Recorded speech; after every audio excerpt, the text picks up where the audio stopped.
Hey y'all, how's it going? I'll be right back.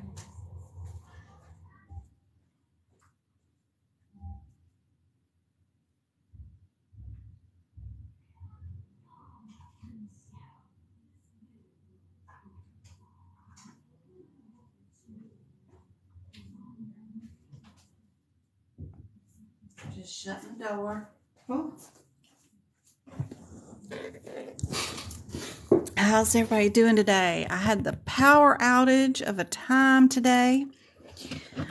I had the power out here at the house for like 5 or 6 hours today. It was crazy. I was trying to conserve cell phone and battery stuff, and it was crazy.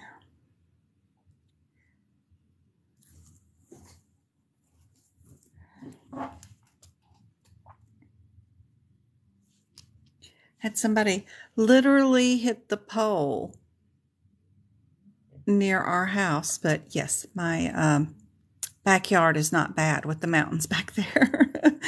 But ooh, what a mess. What a mess. Okay, so I'm still sitting here working on the immunizations on the medicine section. Thought y'all might like to look at some of the differences. Like this one is a full dose. This one is a mini dose. Looking at some of the differences. This respiratory one is intermuscular. And then, can't use that color. We got our chicken pox. I have questions in anesthesia and integumentary to do tonight. I have a tutoring to do after this session of live, so that's why I went on a little early so that I'm not up till midnight, because I got 2 people I got to tutor for tomorrow that I got to still prep for. Okay, heat treated. This one's heat treated, and then this one's heat and detergent treated. And we have some areas in the book, even in like E&M, there's a section in E&M that you need to convert kilograms into ounces or something like that, because the extreme newborn babies are born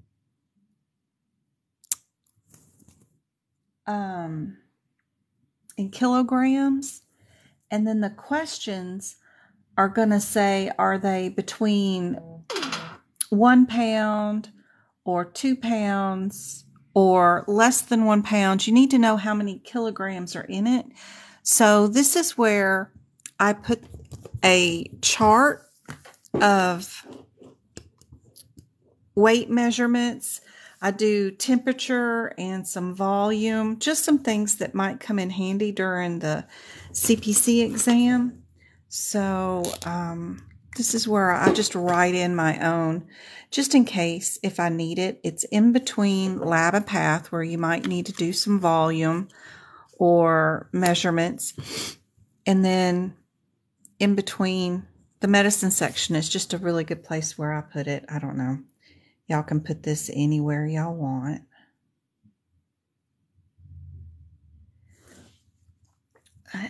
This is where I put it. So 1 kilogram.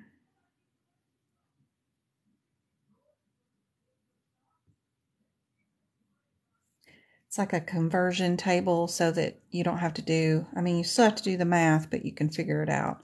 1 kilogram equals 2.2 lbs equals 1,000 grams. There is, I wonder where those newborn ones are. They're always difficult to find, but they're in here. And you got to do their weight.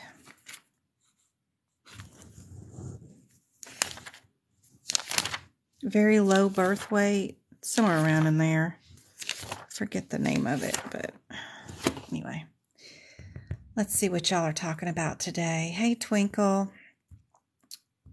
Good to see you. Hey, Eva. I just watched Wally last night. I love that show. Eva.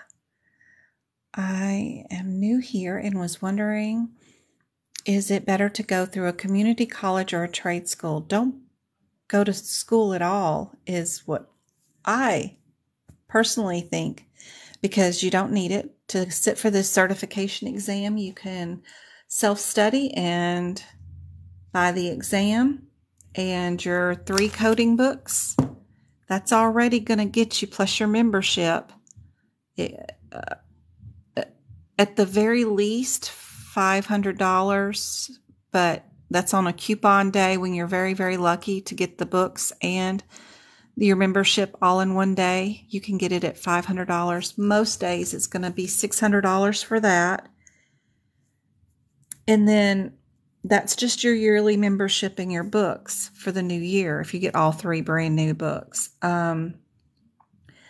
So that's enough. That's enough money. You can prep your book like I'm going to show you how to do, and then you can get it ready for an open book exam.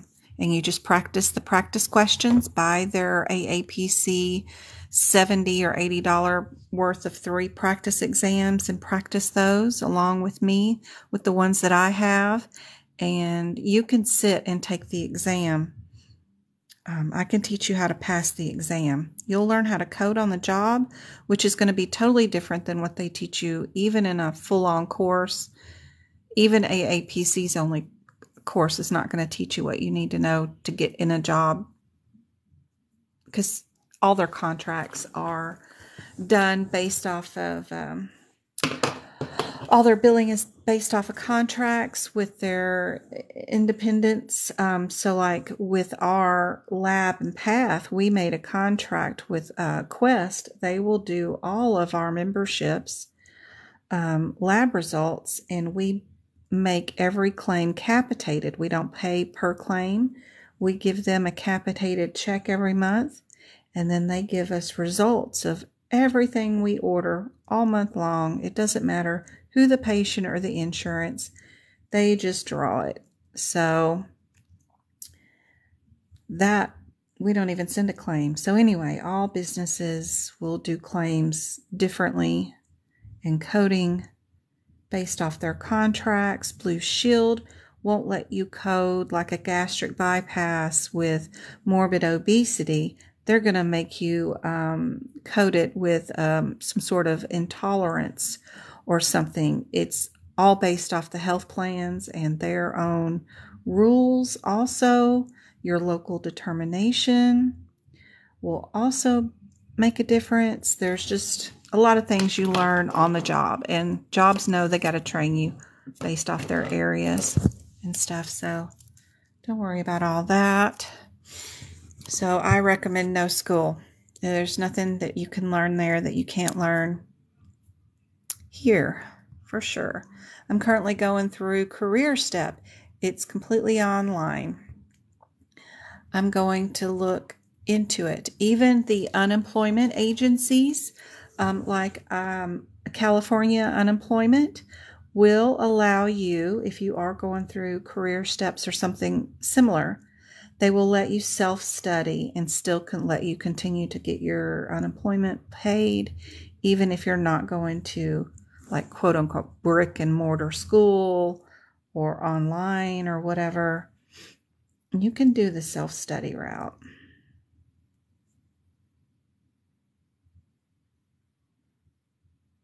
I've not met anybody that took and paid thousands of dollars for a course that was happy with it when they came out or acted like they learned anything out of it. It was still very rough. I can teach it to you in plain layman's terms.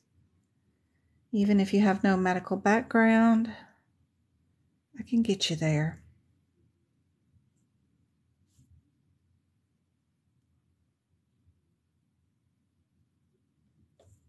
I have a big study group on Discord where we have tons of free material.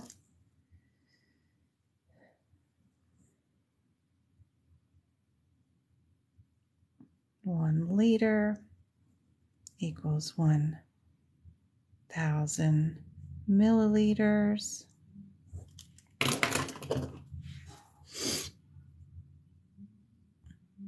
Hey Tot Tot, how's it going? You failed your exam by 3 points. I ran out of time. I had to guess the last 15 or so questions. You can only miss 30. So probably out of that 15, you would have been lucky to get, I don't know, 3, 4 of them correct. So that's rough.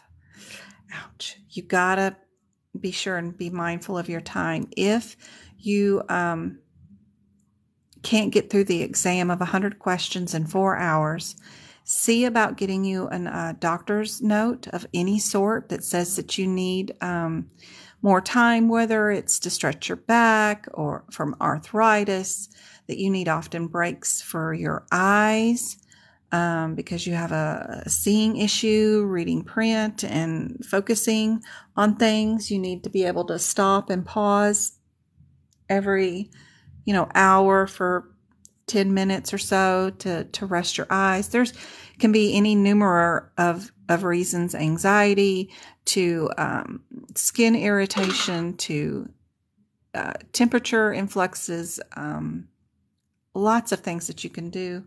Any kind of note from anywhere sent to ada@aapc.com at least 3 weeks before your exam is fixing to take place can get you an extra hour, which can greatly help on those kind of things. She only had 15 questions to go. If she'd have had that extra hour, she could have spent 2 minutes per question and definitely gotten through those last 15. That would have helped so much. So if you're going to book again, see if you can't get any friends at a doctor's office or anybody to write anything on any prescription pad is just fine. It doesn't have to be formal. Anything at all with your name on it and just asking for extended time. They do not need to reveal any medical thing anyway. Because of HIPAA, they don't have to say anything. They just need to say that you, per medical advice, you need to have an extra hour for an exam. And get that extra hour.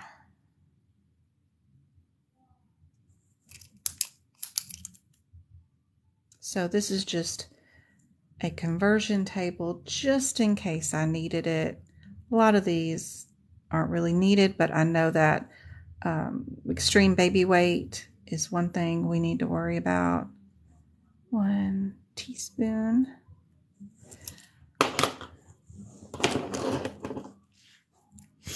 I'm so sorry. Soul.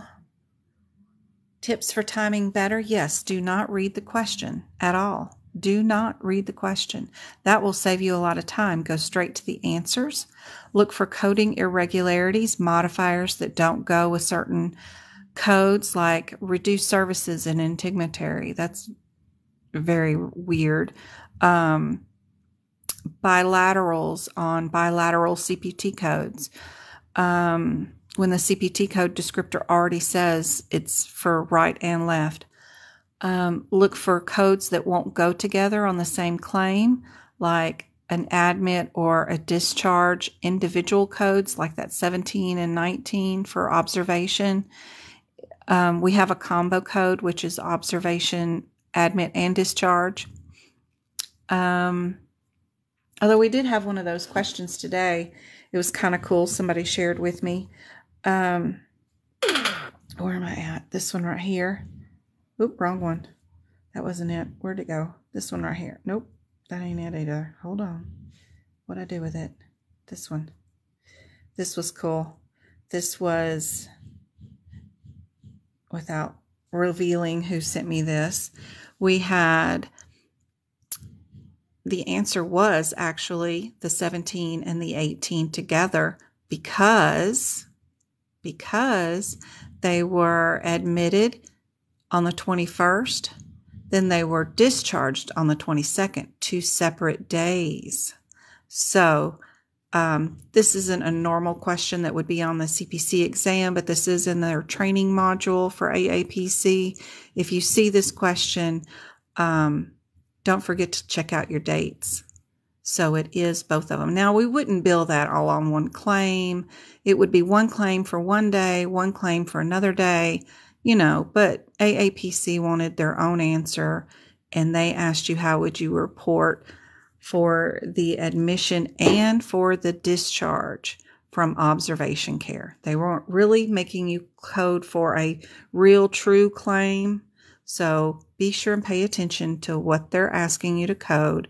And that was 2 individual codes because of the dates were different. So that's cool. Even though it looks like they're super close. One's AM, one's PM. So anyway, that was a cool thing. But just looking for coding irregularities like that, we would not code those together. So, and it even says do nots underneath it. So that's why you wouldn't code those. Normally on the CPC exam, if you see something like that, you can get rid of that as a possible answer. It would be the 23 or the 40, the 34. Gosh. Those kinds of things. Go there first. Let the codes tell you what the answer is or what you need to grab from the question. If it's only the difference between the 2 CPT codes or even all 4 of them is just a patient age, then you just need to go get the patient age. If the difference is because of with or without ultrasound or fluoroscope, these kinds of things, then that's all you need to search for out of the question is that one little thing, and then grab that and go. Don't linger in those questions. If you're reading them from, this is a 63-year-old patient that's here today for blah, blah, blah, then you're not going to get through with the exam. It's not meant for you to be able to read every word in the question and then go look up the codes. You got to go to the codes first.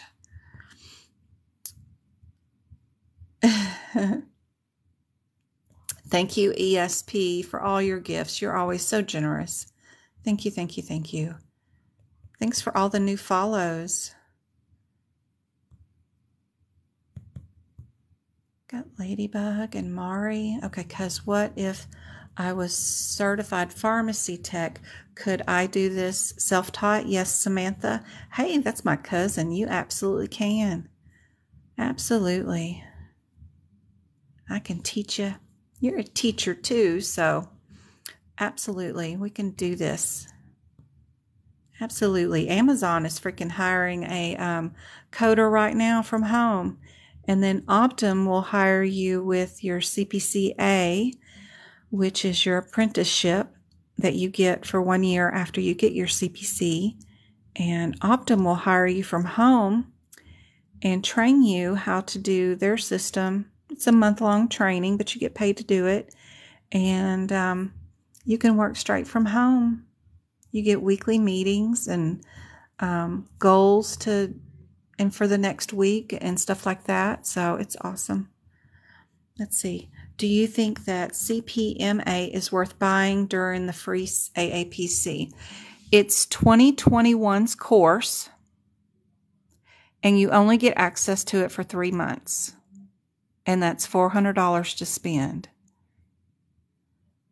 So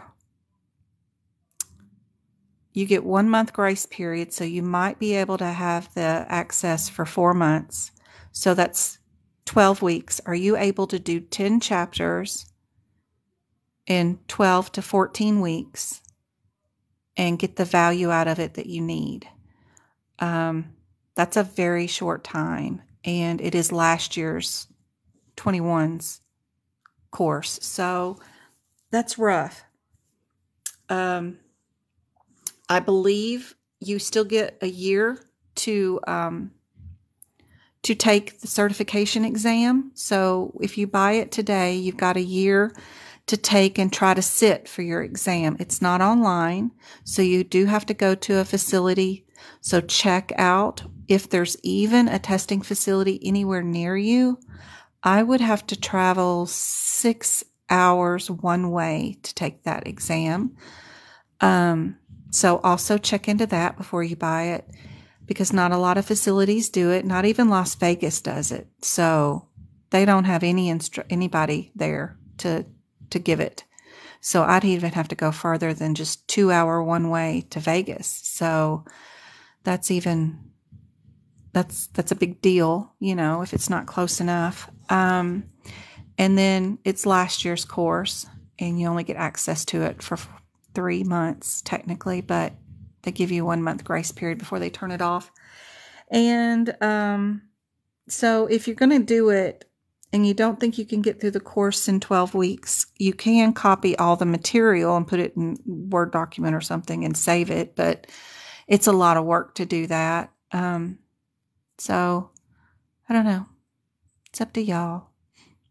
I, of course, got it just so I could get the material for you guys, so that if y'all wanted tutoring in it, I've got it if you need it. But that's just my opinions on it. That's saying your next availability of tutoring is in September. Yeah, and that's because I only have 1 day open a week is for you guys to self-schedule tutoring. But I had somebody book for September this morning, and I booked her, and I just moved it till tonight. I'll do her after this. So I don't want to open it up to all the time that I do have available, because then I would be just booked all the time, and then I wouldn't be able to work people in. So book whatever you want, and then, or what's available, and then message me. Let me know, hey, I need it by this date, and I'm good to do it on these days, or whatever times. Like I work Monday through Friday, 8 to 5. You need to do me after these hours, but let's get her done by this date, and I'll get you moved wherever I need to. So, I can just have a little bit more control over the schedule. That's the way it is for right now. Plus the kids are home for the summer. I got like 40 more days. And then once they're gone, I'll open it up so that it's not such an issue. I never know what kind of day I'm having with the kids home, if it's a good day or bad day, or if if I can leave them alone and let them in the house without me monitoring them too much, then great. I can do 3 or 4 in the morning. Let's say it's hard to believe that they really allow 2 tries online. They would only lose money by that. I don't know. Their books every year, if you've looked in their ICD-10 books from 2021 all the way back, they've always stated in the book, if it came from AAPC, the ICD-10 one, I believe it's maybe 2020 and back, maybe, that you get a free try. That in the very beginning of the book, it says how to use this book to prepare for your CPC exam. And it says all these instructions on how to move your guidelines to the codes and this, that, and other thing, how to write up in your book. But it also says at the very end, if you fail your first attempt, you have 1 year from that attempt to retry again. Just study hard and refollow these tips again. But they took that print out in 2021 and 2022 books of the ICD-10 book and started charging for 2 tries. That was sneaky, but they've always offered 2 tries. Hey, Kimberly, how's it going? Low birth weight. Yes, page 61. You are amazing. I always forget where the heck those codes are. If you haven't converted those over to the correct birth weight, where is it? Is it 60? 60, 61? 61 over here. Where are we at? Yep, I put another one of those things right there. Yep. See, they're telling us that their birth weight is in grams. So, but the CPC exam questions will say they're 1 pound, 2 ounces. Then you got to figure out, are they very low birth weight or whatever. So I put in one of those conversions right here too. But just in case, I put more back here because I've got temperature, volume. I got other things I can put in. Thank you, ESP. You're awesome. Not only does she give y'all gifts because all of her, whatever those hearty things and stuff like this, since now I'm a TikTok creator, and in the fund, those funds will go to get free notes for you guys. So thank you very much. Let's see, Star Girl, doesn't a patient have to stay 24 hours in observation? Yeah, their admit was in observation. Doesn't the patient have to stay 24 hours in observation? If we're going to use probably I don't know which combo code it was, but this one, hold on, was an admit at 2 p.m. and then they were discharged at 8 a.m. I don't think hours, like you're required to stay in observation. I've been in observation for allergic reaction. I had a really bad one when I was in 6th grade and was hospitalized for a while. And ever since then, if I have another allergic reaction, I'm put in observation. So sometimes it can be 2 hours, 3 hours, but there's no mandatory 24. Now, it's saying that, referring to the guidelines for the 234 in your CPT book, that indicates that for the use of those codes, I don't know what all it's saying, but observation less than 24 hours. The service of the 2 dates indicates that you need to do your 18 to 17. And I also use them if you had one doctor admit you and then another doctor discharge you, because shift changes and stuff like that, you can put those onto separate claims too. But they are talking about the 24 hours there too. So good catch, Star Girl.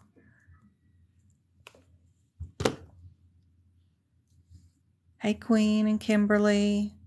That was before I was a teacher. The pharmacy tech, it would be great, man. You have a pharmacy tech and you get your CPC. I bet you could get that Amazon job because they have a CPC they want to help them with their expanding pharmacy line. They're doing mail home prescriptions now for patients too. So shoot, you got both? That would be awesome. Hey, Destiny, how's it going? How do you get the A removed? Well, you can submit your college transcripts, which Samantha may have too. And then you get a friend or your job, if you work in the medical field, to write a letter saying that you've used CPT ICD10 and HIPICS, that you've seen that person work in those codes at the job. So I submitted my college transcripts before I even scheduled to take my CPC, and that way I wouldn't even get the A on mine when I got mine years and years ago. So that's what I did. You can also, if you have no job experience and no friends that'll write you the letter and no college transcripts, you can buy another thing from AAPC, which is called Practicode. I have built a new room in our Discord rooms that includes practice code help. So it's right down here. It's called Practice Code. So if you do buy that program and you go through that module and you code everything that they have listed there, in the practice code, then they will take the A off because they consider that a year's worth of work to code. I think it's 100 situations or something. Anyway, that's what's going on there. But all of our rooms are really cool. We've got practice exam rooms, E&M resources, CPT code room resources. This is where you'll find that sheet of paper that I put in here for how many components go on the that you need to write down beside each immunization, because you'll need to count your components if your doctor does counseling with vaccines. So that's important to write down beside each vaccine. All that kind of stuff I store and keep here. And as soon as you get onto the Discord, you can go into any room and see any of the resources that I've posted or anybody else has posted. Good Lord. Somebody else has been practicing and posting questions too. So that's super helpful. Hey,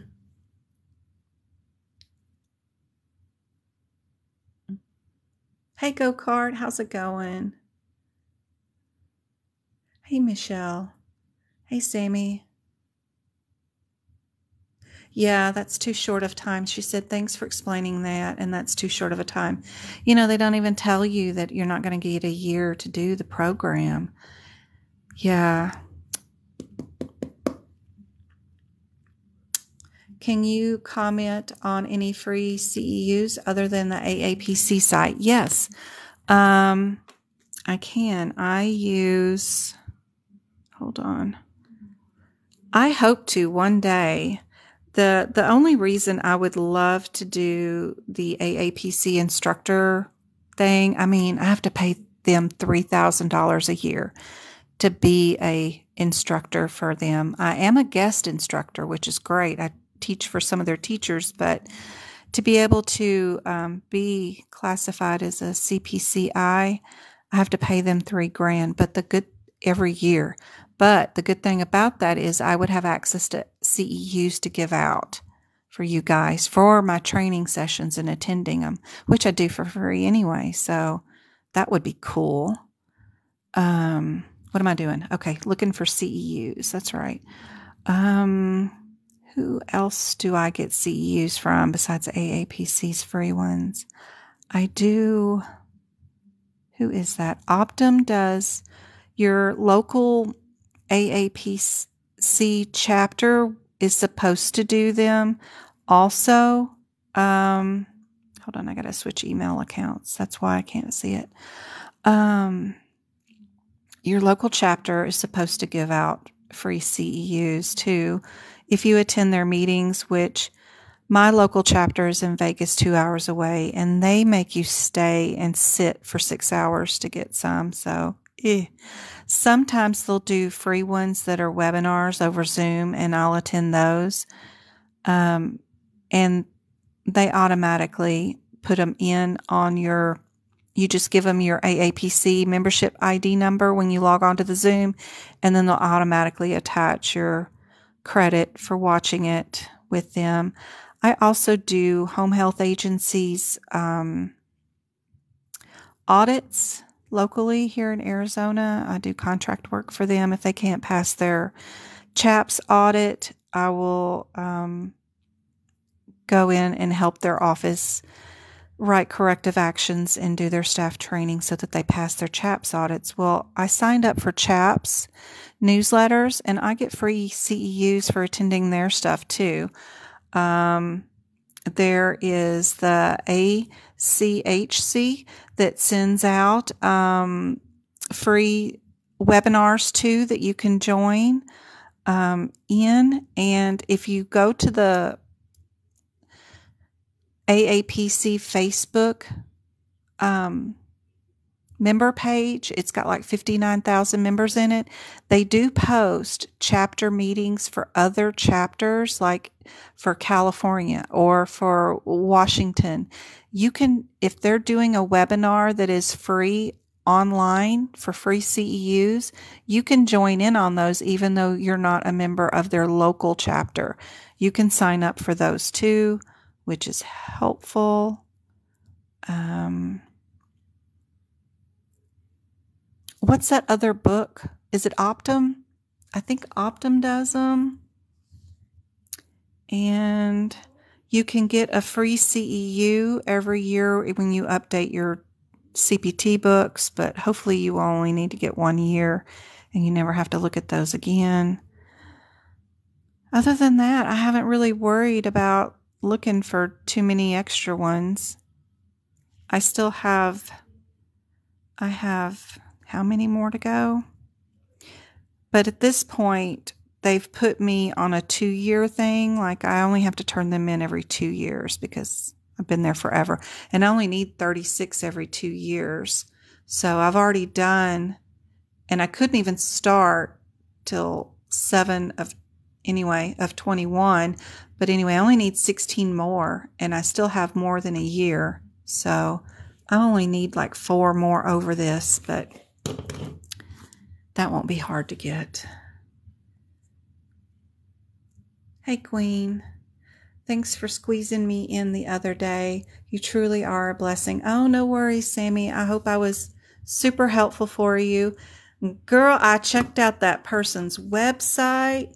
Let me tell you, and I'm not speaking no names, but what I found on that website, I was like shocked. Where is it? I was talking about it last night.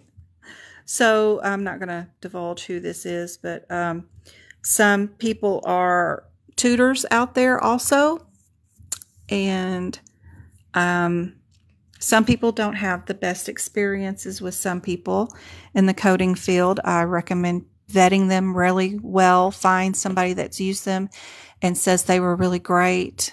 A couple of people. But also check out their website. If they say they have their own website before you hit purchase of that coding, whatever it is, that tutoring, please look at their website. So this website, what ICD codes are they offering right here as examples of what training they do?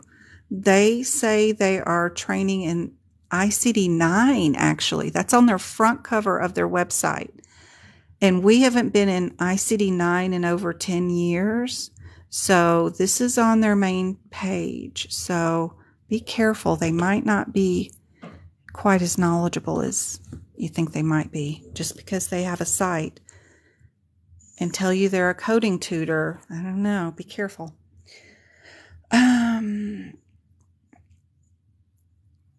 Let's see. Dang. Were you able to answer my question? Because I think I missed it.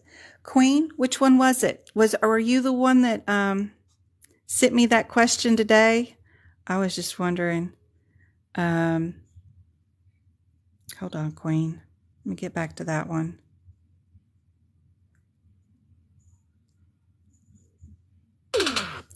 This was the question I was talking about today, that we ended up coding our 18 and our 17 together because we have 2 different admission dates. We have admit on one day, discharge on another day, but it's less than 24 hours. Since it's less than 24 hours, we keep it separate. And if it's over 24 hours, we'll do our 2, 3, 4. That's the one we were talking about. Because somebody had asked me how to speed up their exam process taking time. And I got to thinking, let's look for coding irregularities.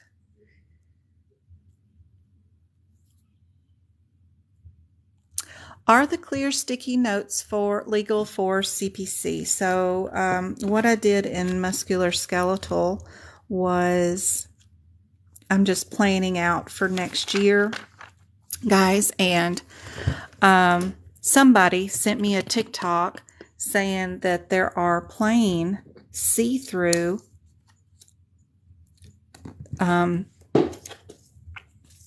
sticky notes now available. So let's say I have a anatomy book that's not in this book, but it has a really cool picture, and I'm not the best artist, but I wanted to draw that picture and I want to put it over here. This is called an inversion sprain, when you twist that ankle right there really hard. And I wanted to put that over here and then And so I wanted to draw it by doing tracing and then lift it up and put it on my book.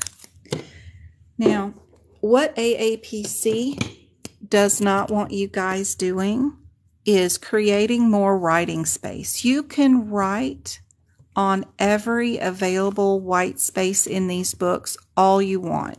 You can't take this piece of paper and cover up that writing and make more writing space on your whole square here. Now what I did was I took that picture and I put it on the available white space. I'm not doing anything illegal here at all. Yes, sir. Yeah. What's up? Anything important? So the kids knocked on the door, wanted to know what I was doing. Travis should be okay if you wanted to go to the gym or something. I medicated him today. He should be fine. He can come in here with me too. Look at him. He ain't moved in an hour.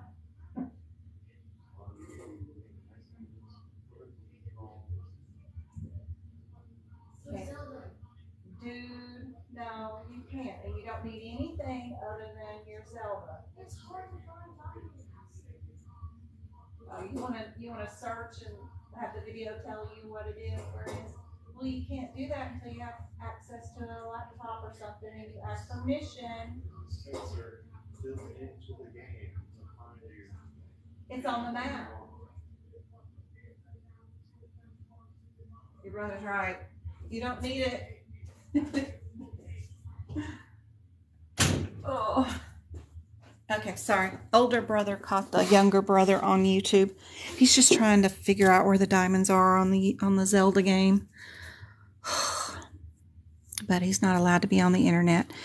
Anyway, so, you know, I've got to ask Alex and see if this is legitimately legal, but I personally think it's 100% legal just because I'm not creating more writing space. I'm putting my picture on the available writing space.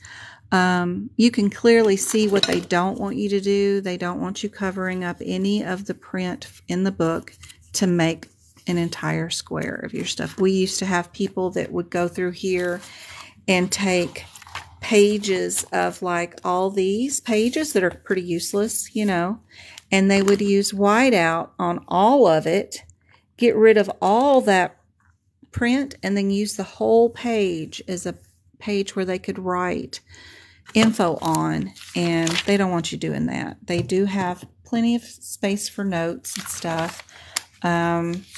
They just don't want you taking anything, even if it's an advertisement for something that's stupid like this right here where we don't need this. This is wasted space. They don't want us whiting that out and creating new space or putting sticky notes over it and creating more writing space. But you can make this thing look like a train wreck hit it and fill it up with tons of rainbows and long passages, whatever. It doesn't matter. I know it says not long passages, but nothing that is copyrighted word for word from something. You know, you don't want to do that. They're just trying to protect their butts for that. But you can make this thing look incredible with notes. Of course, whatever you want to write, you can write.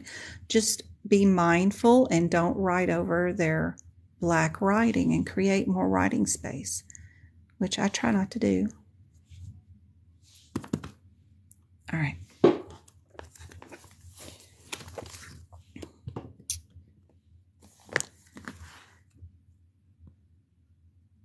Where is this resource? What resource are we talking about? I'm sorry. I can't remember from one thing to another what I was just talking about. My short-term memory is gone at this age. Okay. The ADA say patient needs time extended during exam about an hour for a week. Diagnose. Is this okay? Yes, absolutely. Needs time extension during exam about an hour for a week. Diagnosis, yes. Email that to ada@aapc.com. A scanned copy of it, whatever you got. Take a picture of it, attach the picture. Perfect. Do you think my doctor wrote too little? No, not at all. It's got his doctor's name on it with the doctor's, even a prescription pad has the doctor's name, address, phone number, whatever. It looks legit. That's cool. Even that one sentence on letterhead would work great. No, that's fine.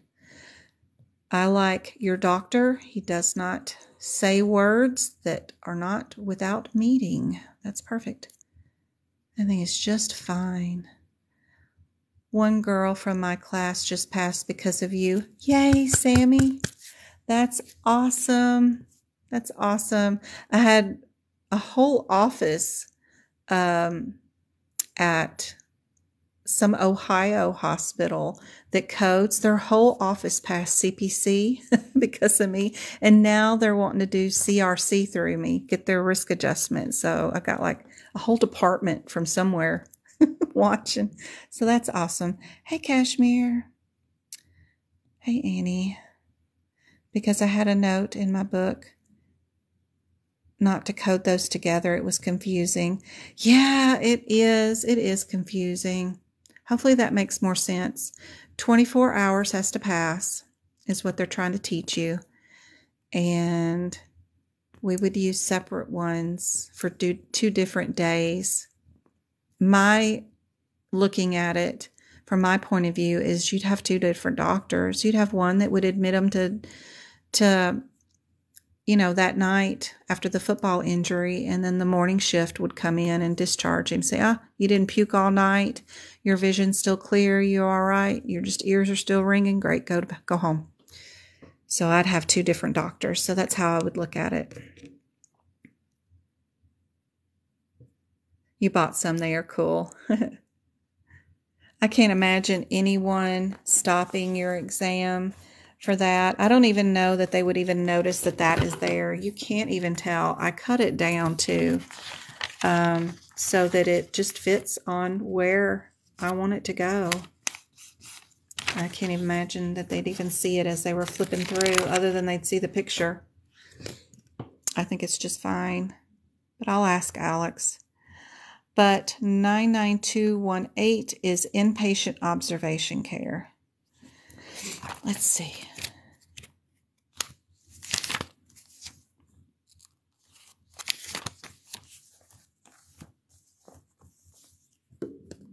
It says initial observation care.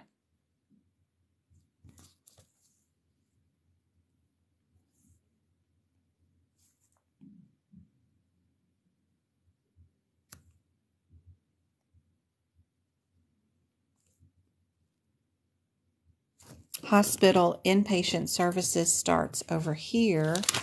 We're still under the header of hospital observation status. So I think, those big green headers are going to be your dividers. We've got hospital observation services. And then the next section, once we get into the next set of codes, will be under hospital inpatient services. Inpatients won't start till 99221.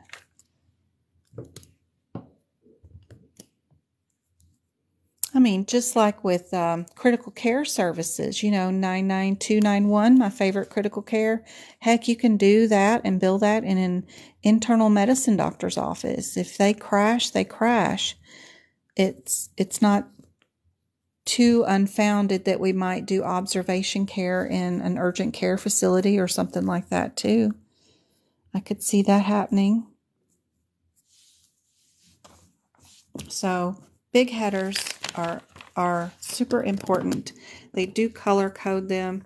The bigger the header for the new sections will be in green. The red ones will be for each coding set inside that green section. So hopefully that helps out some. You'll get it. You'll get it, Annie. promise. It's confusing. I refused to learn any of E&M when I took my CPC exam. It was just too much. I didn't even want to learn it. Did not want to know none of it. I refused to learn E&M. I don't know how I passed that exam, but I did. I was not going to learn that mess. It was enough to learn all these other sections. Man, cardiology, integumentary. Oh, I refuse to learn MOS surgeries too. MOHS, MOS, whatever you want to call those things. I refuse to learn that for the CPC exam. It's like, I know I'm going to get a question, but that's just too confusing. I got it now. I got it broke down to where it's a lot easier, and it's super easy for me to see now how to code them. But back then, it was just too much info all at once. And it just proves that you can pass this exam without knowing every single thing out of these books and every single guideline. You do well enough in integumentary without the MOs, and you do good in anesthesia all the way through to radiology. That's what I studied. I didn't want to know lab and path or medicine. I skipped those two sections, and I skipped E&M. But I did well in the other sections. With the ICD10 and the HIPICS, that's all you need. As long as you're really good at the other sections, then you're fine. It was just too much. I could only do so many guidelines. All right. Ounces. I got 5 ounces equals probably overkill. But who knows? Something may help somebody somewhere do something with some sort of question. 10 ounces. Any other questions before we get started on some practice questions?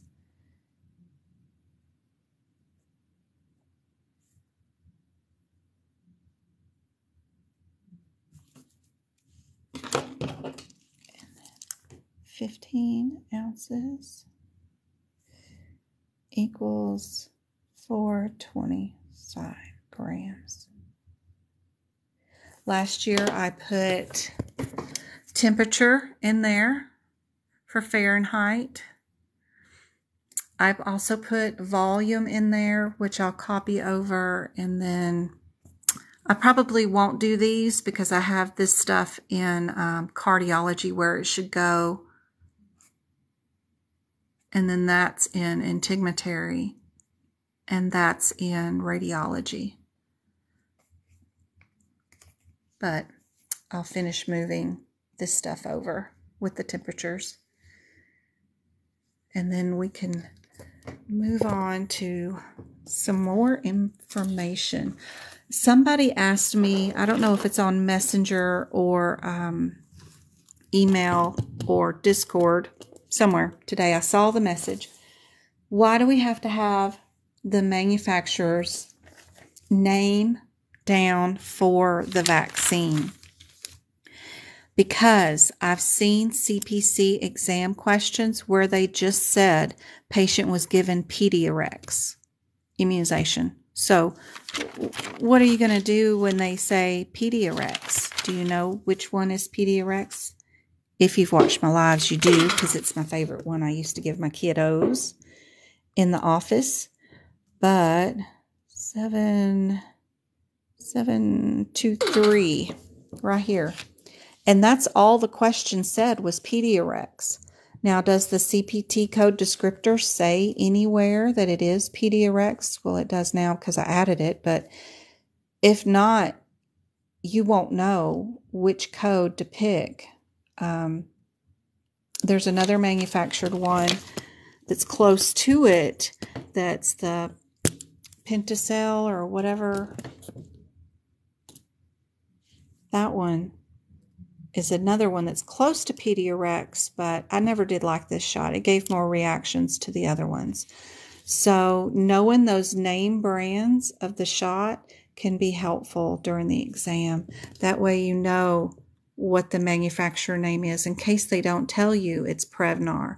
If they do say it's pneumococcal pneumonia, then great, but you won't know if you don't have the manufacturer name down. So, like the Gardasil shot, which one did you give? Which Gardasil is Gardasil?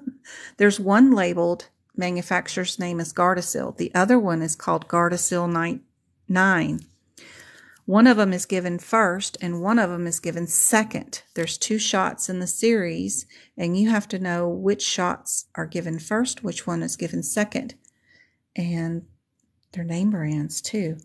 The other thing is I like to, near these influenza ones, I like to mark, let's see, do we have, I gotta check and make sure. But I think let me raise this up some so I can get my pen underneath it. I think our influenza vaccine for Medicare patients is the 0008 HIPIX code, right?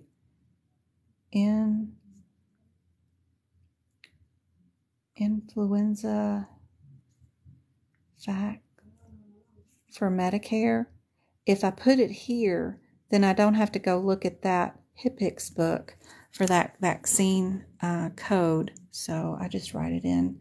We're the commercial brand. This is what we would call commercial vaccines. If you have Blue Cross Blue Shield or something that's not Medicare, we would give these codes. If you have Medicare, we would give the HIPIX.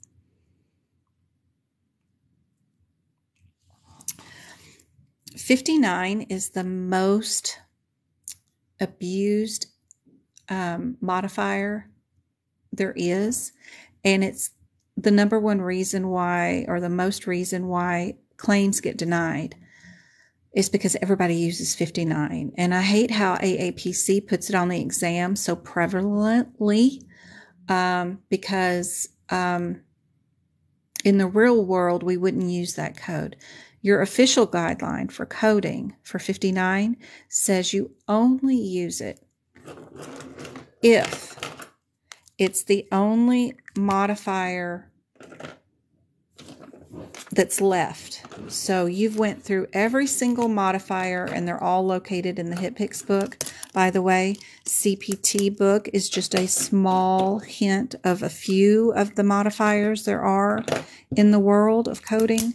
Your HIPIX book is the holder of all the modifiers in the world. CPT book just holds a few of them, but they're just summaries of them. The full descriptions are in your HIPIX book. But 59 should only be used if all other codes are not available. But the difference for the CPC exam is that the 25 modifier is for E&M visits. E&M visits. So let's say we are seeing a kid today for a well child check, which means they should have no complaints at all. They're just a well baby. They're 2 months old. They're here with no complaints, doing well. We'll do their weight, height, measurements, make sure they're growing well. We'll look for things that could be going wrong. But in general, they have no chief complaint. They're just there for wellness. They get their shots. But we noticed that this baby happened to have a little tiny nubby thing right here on the end of his hand. Some children are born with an extra finger, and it turns out to be just this little tiny growth of skin, and it could be super small right there. And in reality, it's an extra finger that almost grew but then stopped. What the doctor would do is usually tie a string around it at the beginning of the office visit and cut off its blood supply, let it sit there for the while it's getting its measurements and all that stuff, and get its shots. And at the end of the visit, an hour later or so, they'd come back and snip that thing off with a pair of scissors, cauterize it with the cauterizer real quick, and then put a Band-Aid over it. Super simple.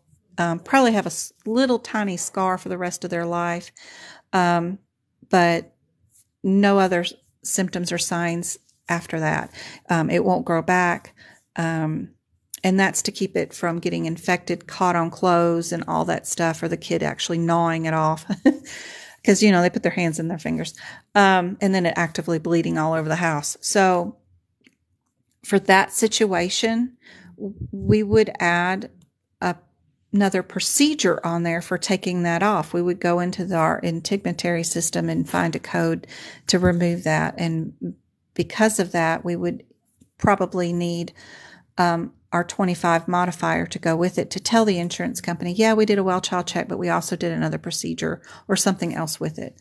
Another reason to use the 25 modifier would be for baby comes out in the birthing center blue. We call NICU, peds doctor down, says, we need you to resuscitate the baby because the delivery doctor only takes care of the mom. Because babies are supposed to come out screaming and crying, and they pass them off to the NICU nurse who cleans them up and gives them back to mom. But this one comes out blue, so we have to call NICU doctor down, who comes in and says, yep, they're blue. He does a quick eval. He's doing an E&M evaluation. He's seeing that they're blue and does a history, an exam, and makes a decision on intubating that baby and taking it upstairs to NICU. We'll admit the baby to NICU. We'll do another evaluation up there, find out why it came out blue. With more determination, we'll need 2 E&M visits because we'll have an admit into NICU. We'll have a birthing center evaluation done. We would have done an IV. We would have done intubation and then admitted them in the hospital. So we'll have 2 E&M visits. When we do, we need that 25 modifier. In integumentary, let's say patient comes in for a skin tag removal, and we do all their skin tag removals, which is just a pinch with the pliers and a slice. Pinch and a slice. And we remove 30 skin tags. While we're removing 30 skin tags, we notice that the patient has this abnormal part on their skin that is rougher than another area. We think it could be possibly a precancerous lesion of some sort, and we want to take a biopsy of it. It wasn't planned, but we want to do it. Because we drop our tweezers and scissors, and we're going to now pick up a punch biopsy, or we're going to pick up a scalpel, a different instrument than what was in the original appointment for, and we're going to cut open that piece of skin. We're going to cut that section out, do some stitches, and then send that off to pathology. Because we use different instruments, that's going to get you your 59 modifier, because 2 different identifiable, completely separate procedures done on the same day. If you are, let's see, in like cardiology or something, and you are doing like a heart cath or something, and you're all under the same header of whatever this header is. I can't find any headers. Okay. If we're doing vascular injection procedures and we do an add-on code for anything underneath here, we don't need our 59 because we're under the same procedures. But let's say we did this vascular injection procedure where we got rid of something, put in stents, did something, who knows, put in some mesh. But then once we were in there, we ended up doing something with a totally different header for cardiology. What would go with a vascular injection? We got in there, and then we decided to do, we found a clot. We decided to do a blood clot and remove a blood clot that we just found in there. That would be a totally different header, totally different instruments. That would get you the 59 modifier because we're under different headers. We're not just doing an injection. Now we're doing a removal of a blood clot. Something like that.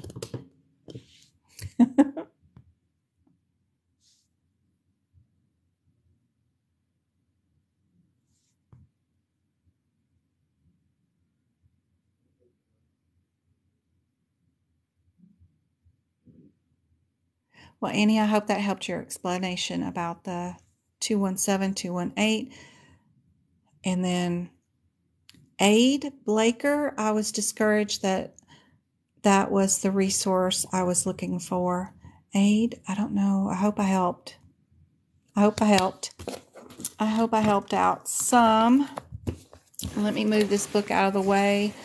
I swear I'm going to get done with that medicine section sometime soon. But I've got some practice exam questions for anesthesia I thought we could do tonight. And remember, this is going to be good practice to not look at the question first. We're going to go straight to the answers. We're going to look up those first, see what we need to know from those codes first before we worry about looking at the question. I'm going to try. All right. Thank you, Twinkle. All right, so I'm looking for similarities. These are questions from AAPC. I see that the 30 is down twice. They only want to know if we need to have that 99100 code, which is our qualifying circumstance. So I would go straight to the 00530, look at my CPT code descriptor, 530. See if there's an age listed in that CPT code descriptor. If there is no age listed in it, which there is not, if our patient is of extreme age, which means that they are younger than 1 year old or older than 70, we need to add that add-on code. So all we need to look for in that question is a patient's age, which can be usually found at the top of the question where they start out. This is a 90-year-old person doing something. Who knows? But let's see. We do have a 75-year-old patient, so we would add that code. So I would pick D as my answer and move on to my next question.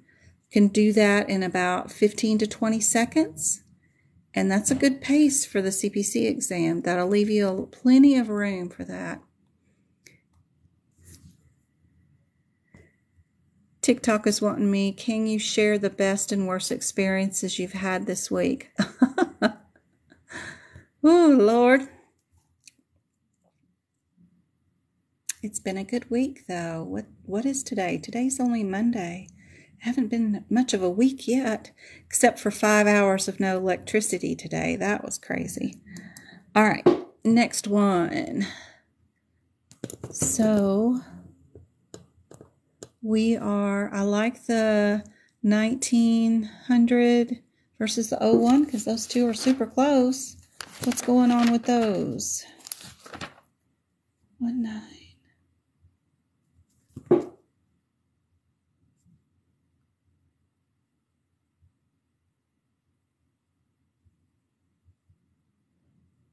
Oh, we got radiological procedures, right?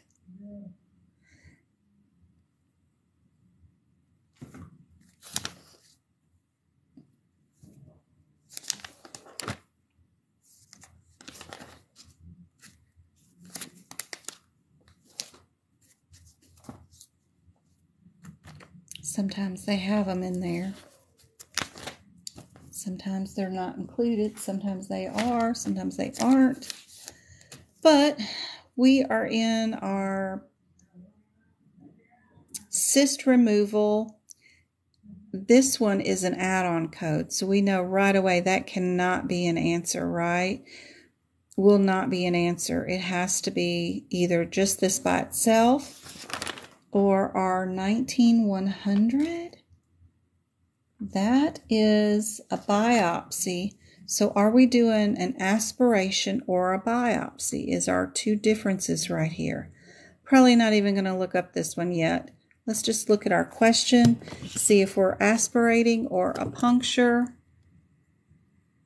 Let me get this to shrink lower so I can get it all into one for you guys. That's too small.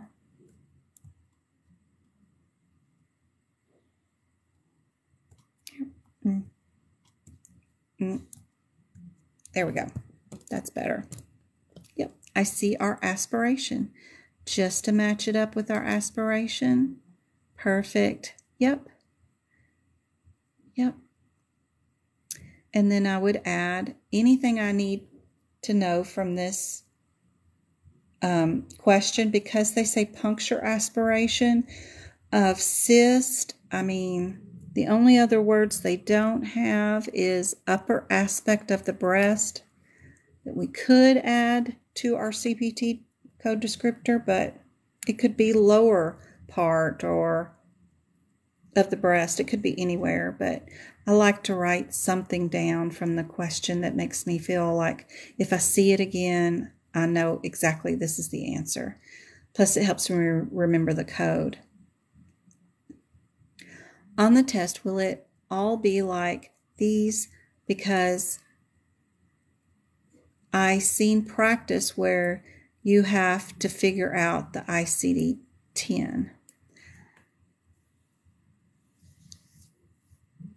Well, the test does cover ICD-10, and we will have, is it 3 or 5 questions? Somewhere around there of ICD-10 questions. So I try to go over a couple of sections every night. That way you know exactly what type of questions you'll see on the exam, but some of them will be where you have to do part of it just to get which CPT code it will be. And then the next part of the question will be where you need to go find which ICD-10 will be with it too, because it'll be multiple codes here. Sometimes. All right, let's see. Ooh. So we've got 0024. It's down there twice. So let's see if our CPT code descriptor has an age on it. 00924. And because this is a child code, we need to remember to look up at Mama. Does Mama have an age in it? And Mama does not.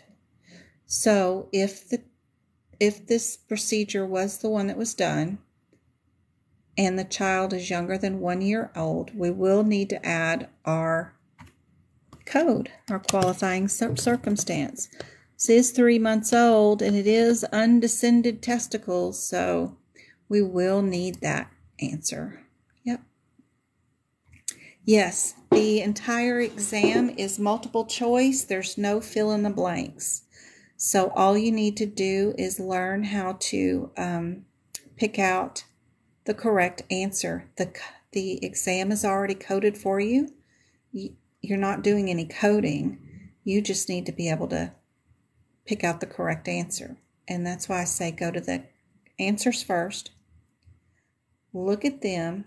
See what you need from them out of the question, if anything at all, and answer it that way. 00921. Yep, same thing. Same thing. Let's cover up that one, and let's go to these. Thank you, Amy. Happy to help. So I like all the 8s. There's 3 of them with 8s in it, and 2 of them have 6s in it. So let's go to the 00860, see what that one is. And then the difference is the 64. So 60 is a mama code, and 64 is a total cystectomy.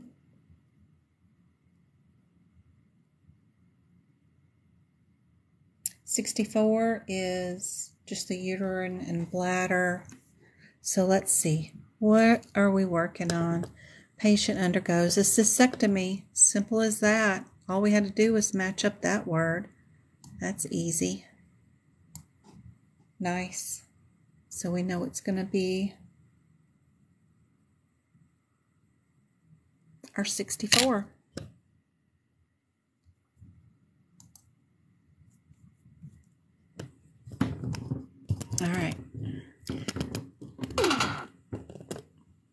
So if there's anything else, was unsuccessful removing, undergoes a total cystectomy after many attempts of unsuccessful malignant bladder tumors were removed.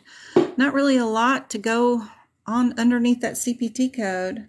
That's all we needed was that one word.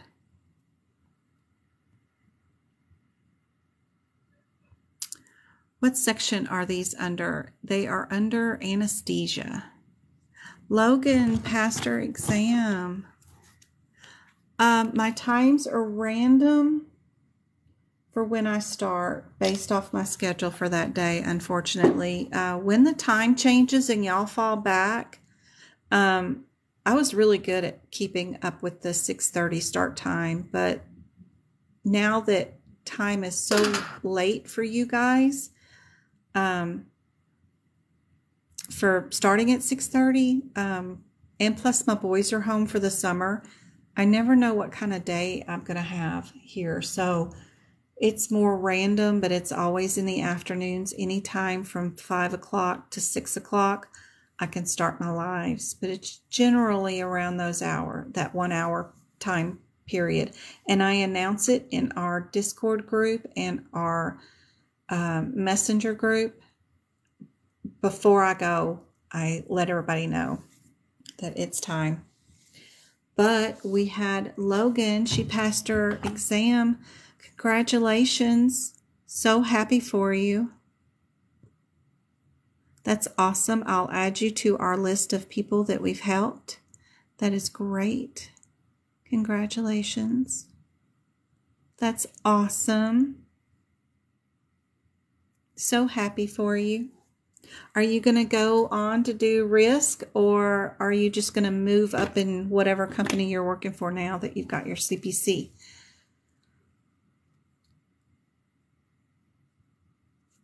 Just curious.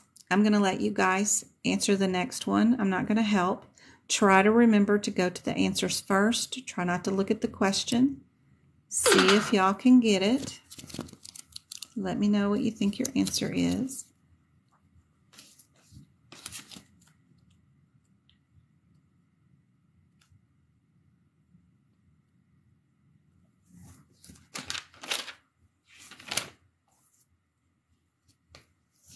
Which codes would you go to first?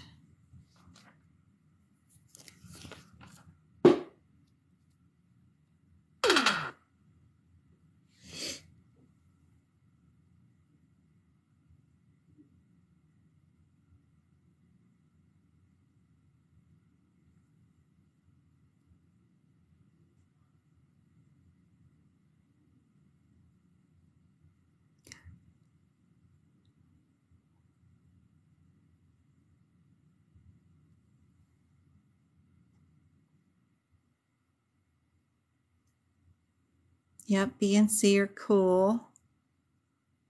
I actually picked A and B because I didn't see the C. And then it was just a difference between an abscess or a cyst. The way you did it was simple or complicated, which is fine.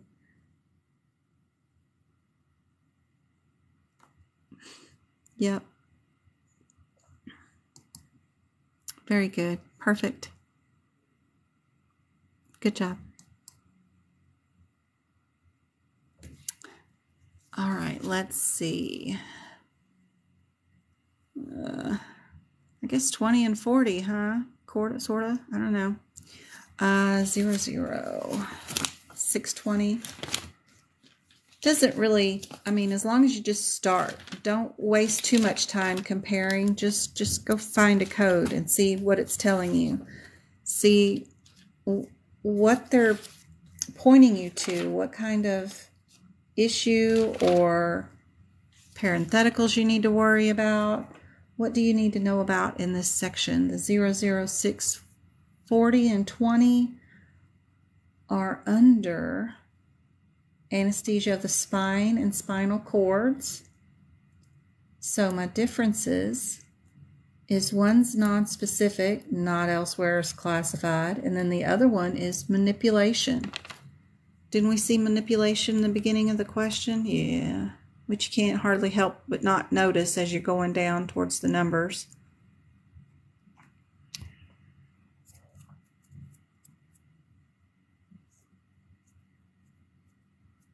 That's great, Tammy. She was hired before she passed. That's awesome. Yay. I heard the university, it's like a hospital in Cleveland, Ohio, will hire you to work remotely too before you pass your CPC exam. They just expect you to pass before your 90 days is up. So as long as you pass, then you can keep working there. She took her CPC exam and she works for a hospital near me doing ED and critical care. Awesome. Awesome, awesome. That's so cool. She's living the dream.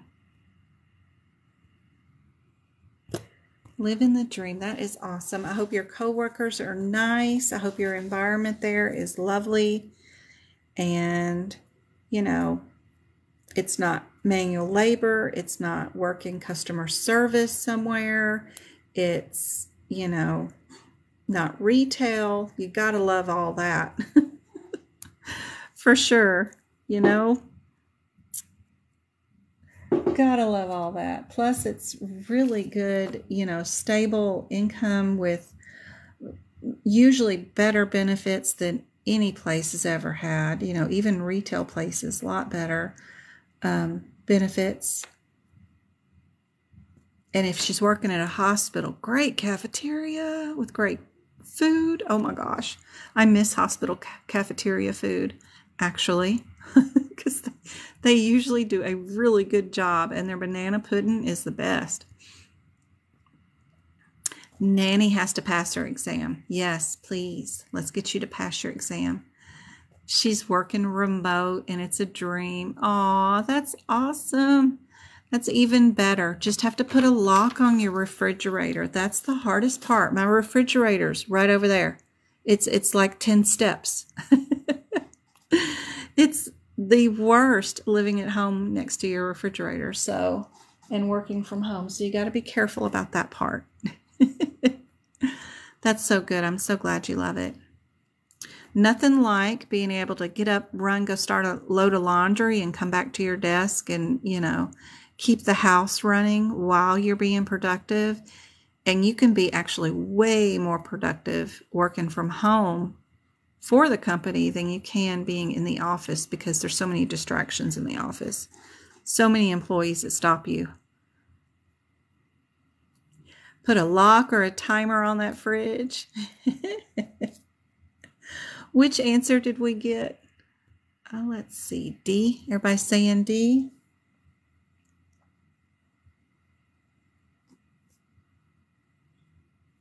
Oh, 06, I'd already forgot what I was doing. 06, 20, 40, where are we at? 60. For the manipulation, that's good. Perfect. My dog loves me being at home, and it's way easier working alone. It is a lot easier working alone. You don't have all those office conversations. Good morning, how was your weekend? And even if you don't tell them how your weekend is, you're going to hear about their weekend. And then anytime somebody can't do something, somebody needs the printer fixed, or commotion goes on, or they're singing to the radio. Oh my gosh, it's so distracting. The lights, being able to use the bathroom, and there's 15 people in there and you're waiting in line. Yeah. It's so nice to work from home. That's awesome. Doggy gets to go in and out like he needs to. Love it. Everybody saying D on this one too?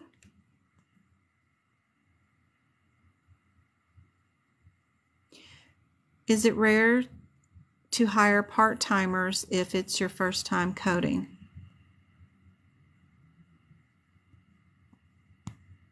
I don't know. We have a position open part-time in my area for a home health agency who needs a somebody to code the nursing charts, but they just opened up their business, so they only have like one nurse and, a few patients, so it's not like it's full time. So I don't think so. You just need to think outside the box, like looking for home health agencies, ambulance services, even the people that hold the helicopters and stuff, they need coders. Maybe even like Amazon is hiring to expand their pharmacy program. Maybe they could do part-time. I don't think so. She worked as a unit secretary to get her foot in the door and applied for the position. Yeah, that's awesome. Unit secretaries are the heart of the admissions department, or radiology, or any of those little departments in the hospital. That's wonderful. Good job.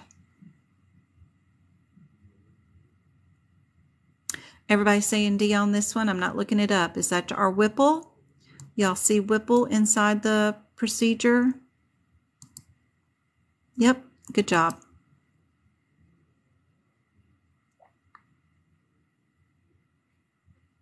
So now we've got some skin tags to remove.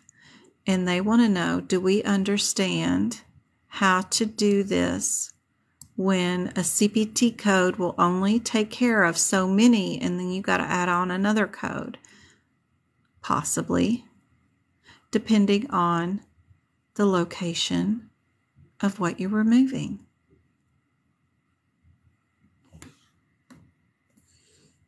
That's so awesome, Logan, and I hope in some way I helped you pass somehow, just a little bit of help. That way betters your life, betters your community, betters your freaking hospital because they got a good coder in there now.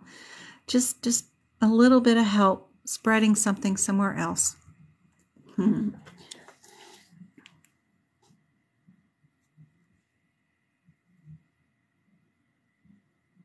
Whipple sure is a funny word, isn't it? It's very cool. It's to remove part or the top part of the pancreas, the first part of your small intestines, like the duodenum, the gallbladder,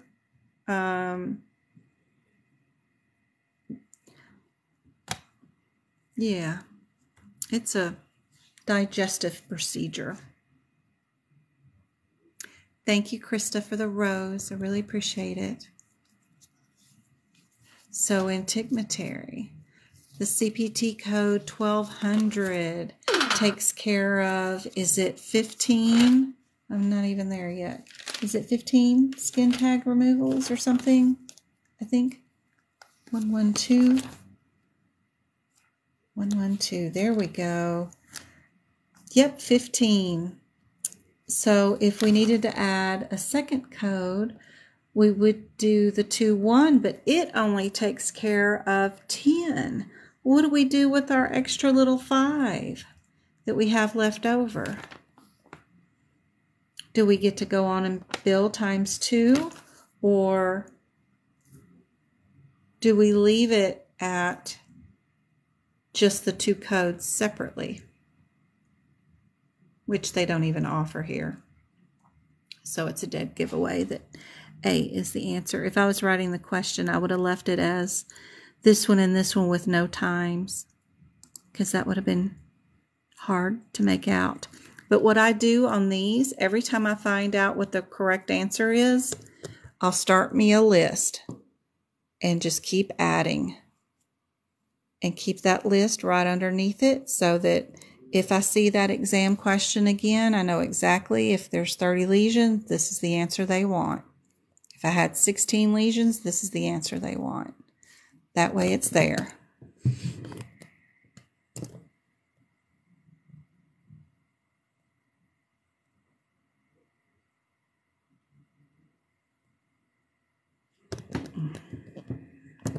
Oops, sorry. I hit a button.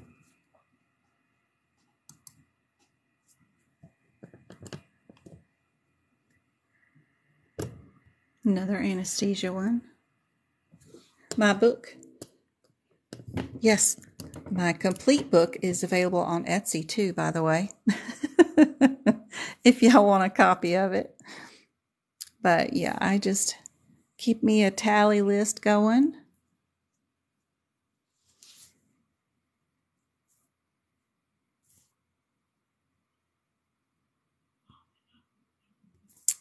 I hope that's good, Tiffany. So let's get down here to this next question. I kind of like the 12 and 18. You're welcome. Go back over here to Anesthesia. 00912. I do have a page on my website, Medical Coding by Jen. It's called CPT Book Prep. It'll show you pictures of my book and what I'm doing and why I did it. You just click on the picture, and to the side it'll have a description. And then you can prep your books like I did mine, just following the instructions on what I did. If you want to do it yourself, but sometimes time gets away from you and you just need page by page really quickly on one subject or something that you are lower in, and that's where that stuff comes in handy if you need it. 009 12 and 18. They're both underneath the MAMA code for transurethra procedure. The difference is one's a resection and one's probably a manipulation. What's going on with our question? We've got calculi removed. Which one does calcium remove? Everybody saying B.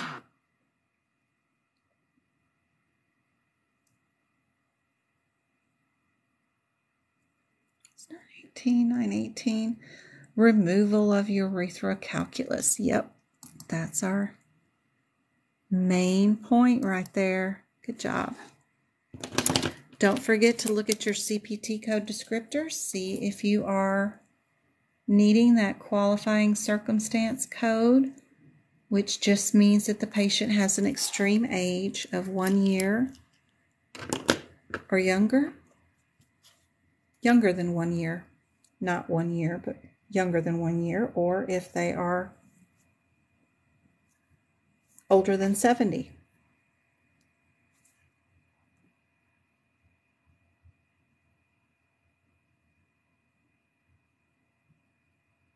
Holy cow.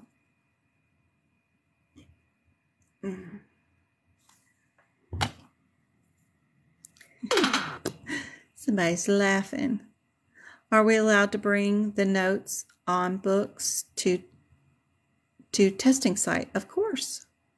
If you live within the United States, you are able to bring your books all written up like mine. Absolutely. AAPC just had a contest that your Jen just won, actually. They asked for our best CPT, ICD10 or HitPix notes that we have written into our books. What is our best set of notes that you've written in your book that made the biggest difference? And I entered into their contest and won with my notes. So y'all have at it. Some of these people went all crazy with their notes. These are some of the other people that entered in their notes. Look at all that stuff. They just went hog wild on all that. But hopefully I'll be getting in that contest stuff pretty soon, and you'll be able to see what I did to enter. You'll be able to see the products that I won, and I'll give them away in a contest. But yes, some people wrote even more than I did. I mean, some people go crazy with their notes. But these were all contest entries into their contest, and some of them wrote more stuff than I do. Some of it looked like my notes that people were entering. but some people went in and wrote complete algorithms on their pages that were completely blank. They went all crazy. So absolutely, you can write all over your book.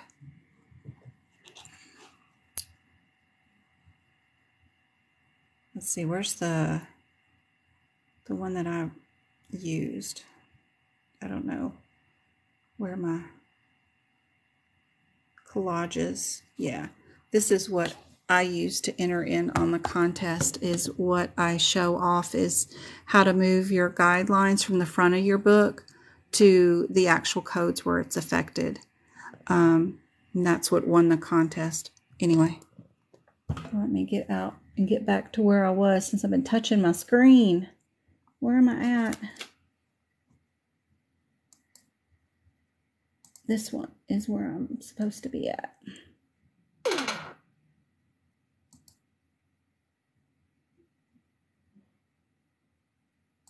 Hold on. We lost our exam. Let me go back here and go here and go here and start that again. And go here. Next question. There we go. I think we did this one. A simple IND on that one. We did that one already. Get that one out of the way. Next question. We did this one. Times 2 out of the way.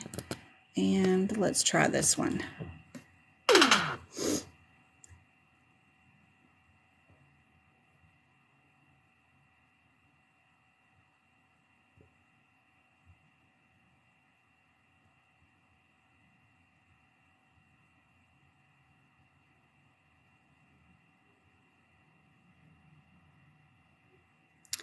Oh, I have no idea.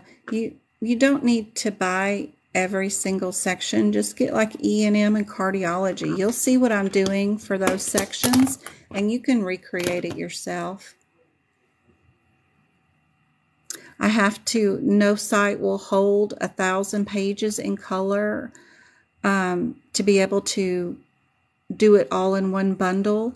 So you have to buy each section because it's such a big file to download anyway.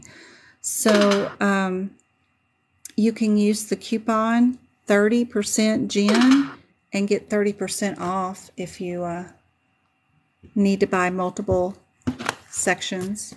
I'll write that out if I can get a pen to write. 30%. If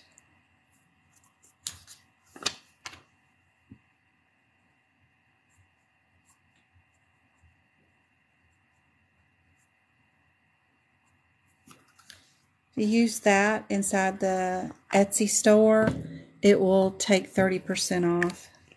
My ICD10 and my HipPix notes are on my website, Medical Coding by Jen. Those are only just, one's like $16 and one's like $6. So those are there on that website. The rest are on Etsy because they're bigger files. Okay, everybody's saying C. Let's see. Perfect. Good job. Here's your next one.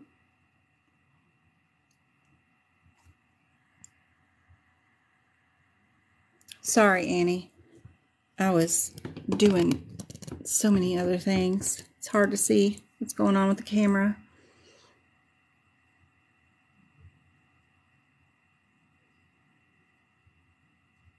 Found some new E&M codes too today. I was adding to my full list of E&M stuff. They were pretty cool.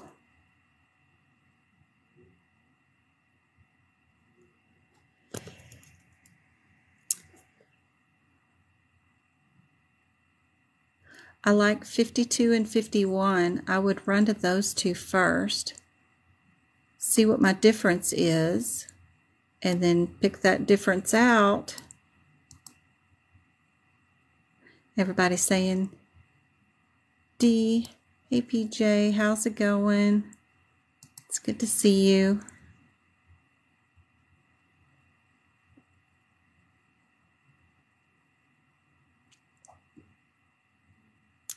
All right, here's the next one. I like 20 and 21. Let's go see what our difference is between those.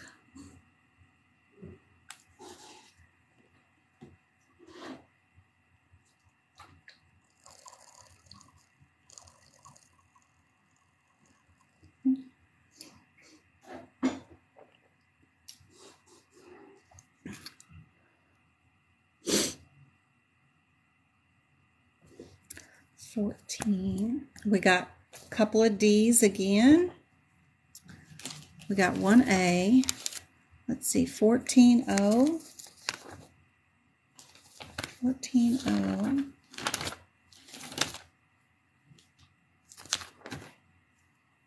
Oh, this adjacent tissue. Yum, yum, yum.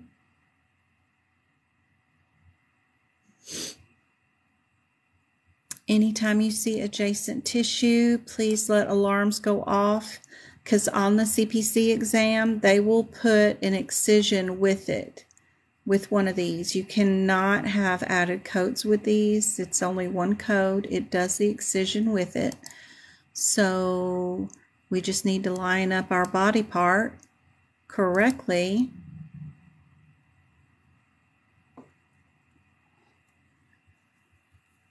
With our size. Which one are we doing? We are doing on the upper arm. Which one is upper arm? We're doing arms on 20 and 21, and then it's just by size. So we've got 7.3. That's under our 10. So we're going to be A, I believe. Perfect. Yep.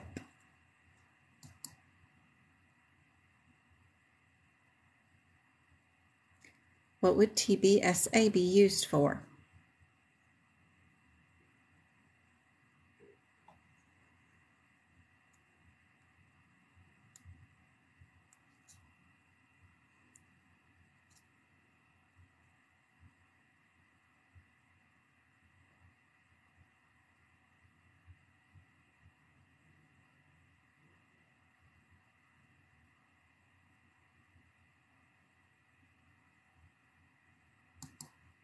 Perfect.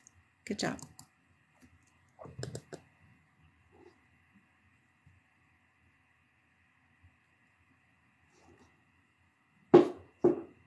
When skin replacement surgery is performed, what's included?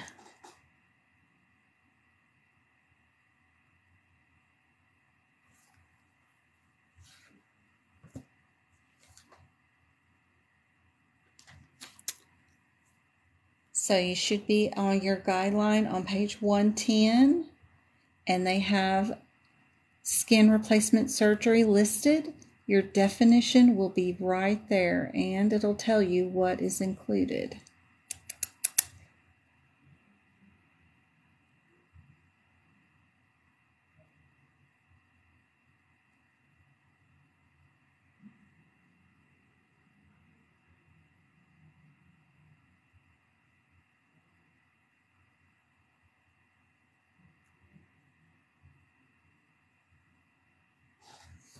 Everybody saying A? Perfect. How would a coder select the correct code to bill for excising benign lesions? Are we measuring or calculating? That's your first issue.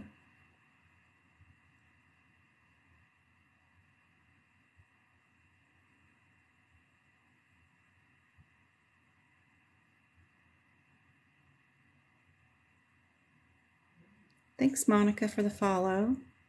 Thanks for all the shares. I got almost 5,000 hearts. Aw.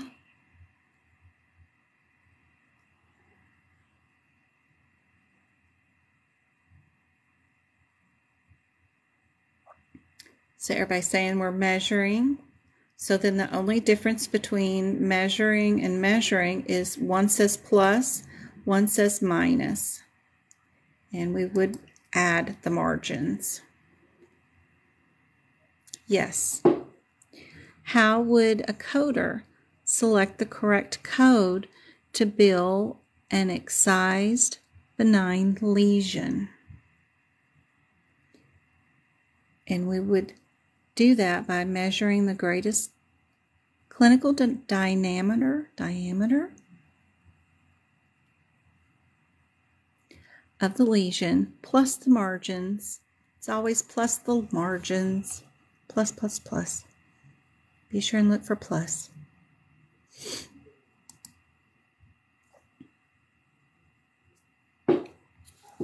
Fine needle aspiration, which is in the very beginning of our CPT book. These codes are out of sequence, even though they don't tell you they're out of sequence. They are out of sequence. So some of them are difficult to find, but fine needle aspiration can be performed with various procedures and various body systems. Which code would be specifically used for this?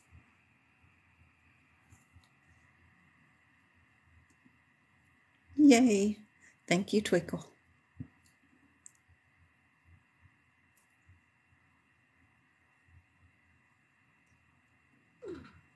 Which one is your fine needle aspiration that can be done anywhere, anytime, on any system?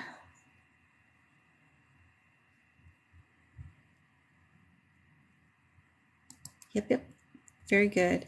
And that code is before you see that code. So there's sometimes people have a hard time finding the 21. Oh boy. This one's always fun because our CPT code descriptor is written wrong on these, I think.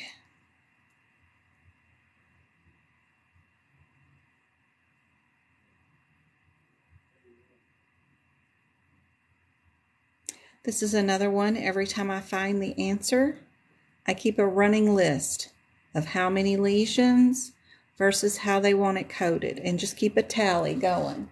Every single time I find the right answer, I mark it down on this page. That way it makes,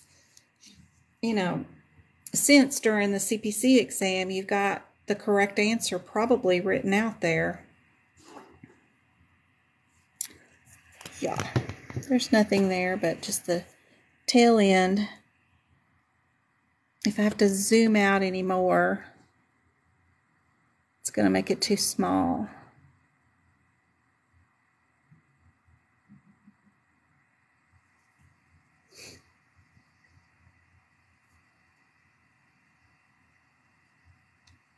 So we have 4 via laser surgery.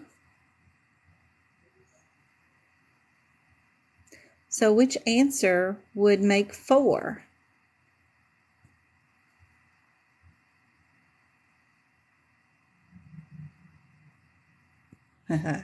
Good job. This is 1,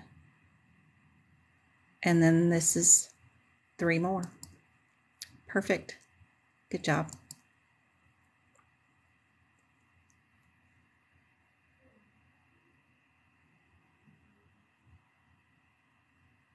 Persistent acne as a teenager and goes under for chemical exfoliation. I need some of that.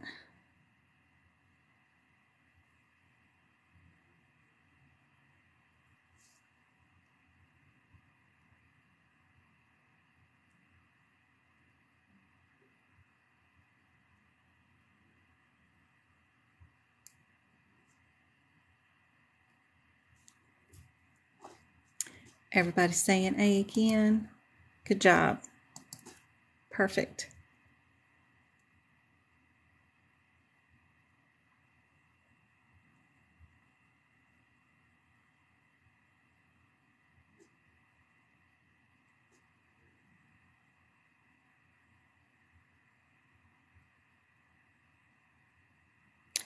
Dermabrasion is what we're worried about here, is dermabrasion.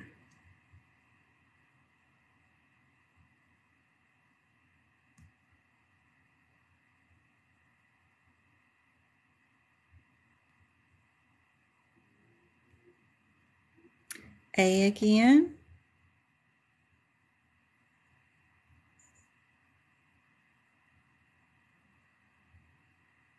All right, good job. Perfect. Under which of the following circumstances would not call for a debridement? Ooh, I hate this question. Hate it with a passion. Because there are CPT codes that are for debridement for all of these situations. But aapc has their own mind about it. Yep, they say fracture, but there is a debridement CPT code for fracture debridement. So I argue with this question. Extreme weight loss.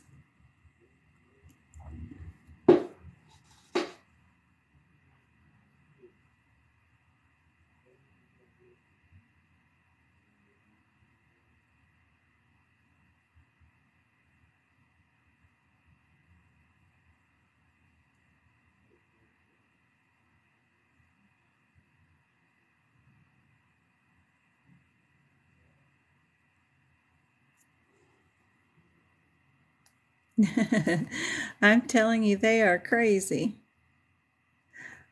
That question was on your exam. It's not fun. I mean, there is a CPT code for the debridement of fractures, specifically only for fractures. They're not fair. All right, this one, y'all are saying C. Perfect. Good job.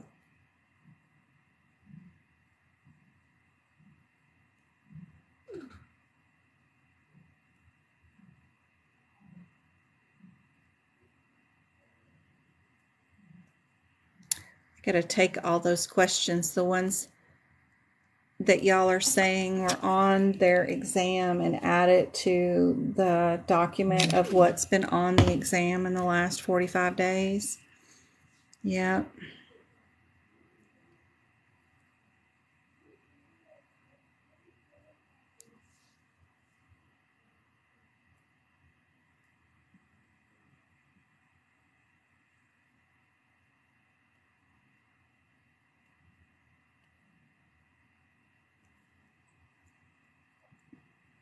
A. Perfect. Good job. I like the 234s. And then they just want to know, do you know if you can add that other code or not? Do you need to? Possibly.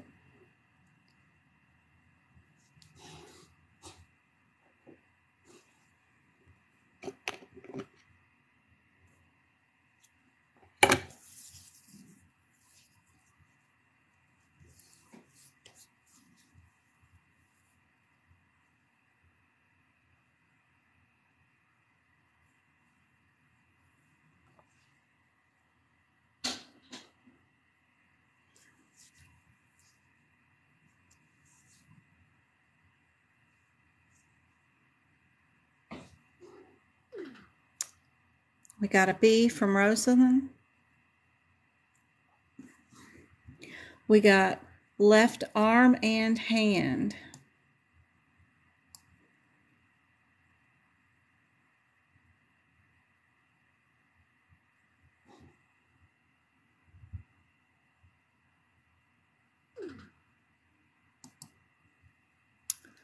One, 2, 0, 3, 4.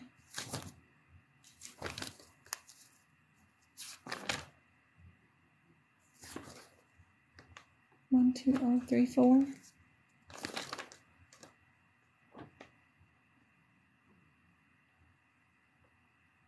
One, 2, 0, 3, 4.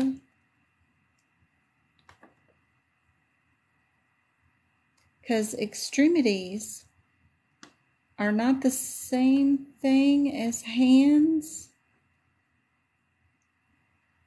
They count hands as a different, don't even get me started on the face, how they break that sucker up, because your scalp is in one code, your cheek is in one code, your chin is in another code. They get it crazy. But this is interesting too, because your intermediate repairs of extremities is a different code than the intermediate repairs of your hands. Hands are counted in a different location. Yes, ma'am. So you got to be very careful on this one. Just remember, your hands and feet are not extremities. Those are, what do they call them if they don't call them extremities? What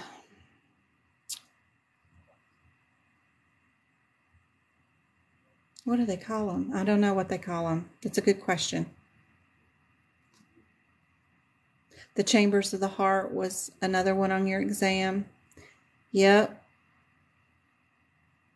That's a good question too. I've got it labeled in mine on my cardiac picture in my notes. I did the 4 chambers. Got them all labeled.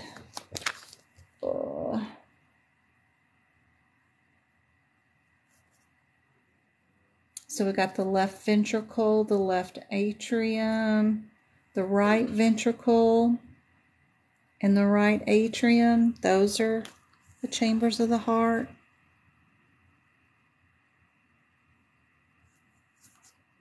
Yes, you can use your notes for the online exam. Absolutely. Appendages. There you go. Thank you, Star Girl. They don't count them as extremities. Very good. I think hands and feet.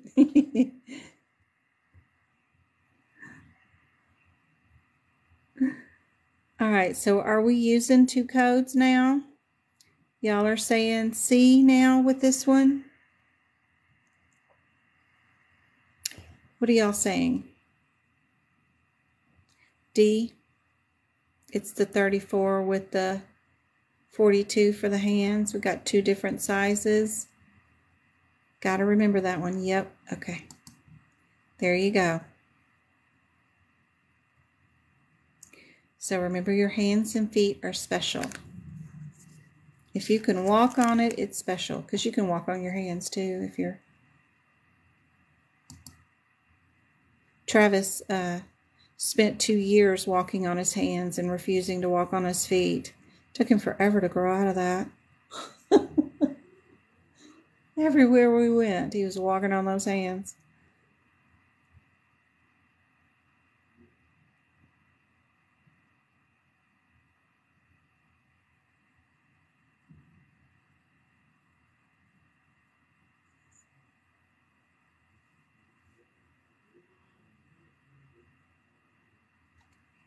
Thank you for sharing the live. I'm glad you got to see it, go-kart. Kids are funny.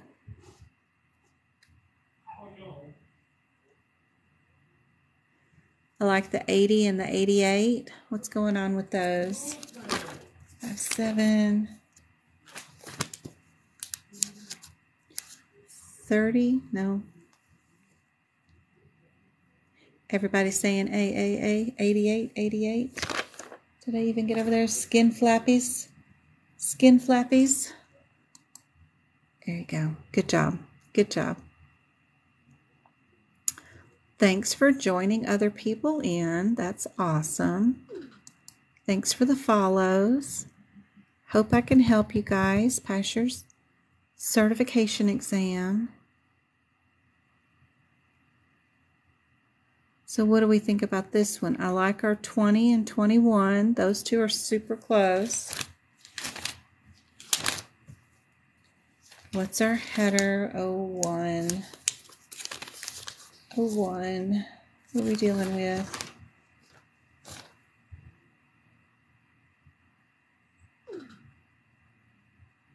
incisions and drainages. Possibly foreign body removals. Oh boy. Are we removing foreign bodies? Pieces of glass. Yep. Oh, thanks, Annie. I hope so. That's sweet.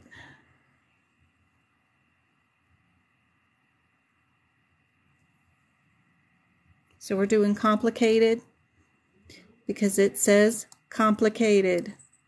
Now they'll use AKA terms like extensive, time-consuming, something else normally. They won't say it word for word during the exam, but they'll think of some AKA terms to make it more complicated. Longer than usual. Some of those kinds of words they'll use during the exam. Yeah. Corns. Let's remove 3 corns.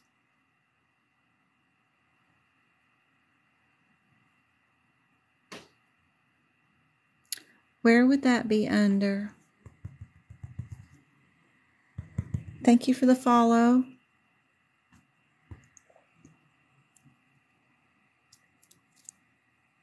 Aw. Thank you, Famed. That's awesome to see. You know, I've been in classes before and done stuff, and I find it so interesting that people that know so much about that area, they share so little. They just say, go read that chapter, go read. Well, help me understand what I read, because I can read it just fine, but I don't understand it. You know, I've never done it. I never did a coding, whatever. Can you help me visualize it or see what that means? So that's what I think about when I try to teach. Share. All right. We got B's and C's. You know, y'all are paying those people thousands of dollars. They ought to be able to share some info instead of just saying, go read that chapter. Well, if it was that easy, they wouldn't be reaching out to you. Very good. C is awesome. All right. Submit the quiz. I skipped the first 2. That's why we got a 90%, because I skipped these 2 first ones and didn't answer them. So anyway, yeah, I would have gotten 100% if I hadn't skipped them. But I had to restart the quiz. But I hope this is helpful. I mean, my notes get crazy. They do. You probably don't need all this other stuff, but just knowing the one-word differences, like this is a hematoma, this is an aspiration, those kind of things are super helpful to know. Is that one little bit of word difference, come on, look, is super helpful. That way you don't have to read and comprehend the descriptor during your exam. And then also having somebody to tell you what the differences are on some of this stuff is super helpful. That's why I like helping out and mentoring. I'm going to finish working on getting my list over here before the medicine section, and then a few more examples, and then I'll have this medicine section all done.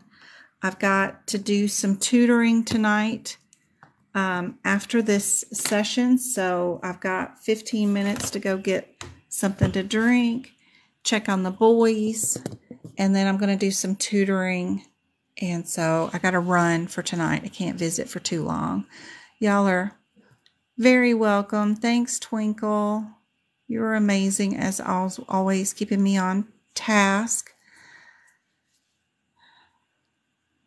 I know I don't ever want to prep a book after I pass again. I know. And this is my second set of books that I've prepped for you guys. And I already ordered for next year too. So I'll do it again next year. It's a lot, but I'm happy to help, guys. And plus I learn new stuff to add every year. So they just get better and better each year anyway.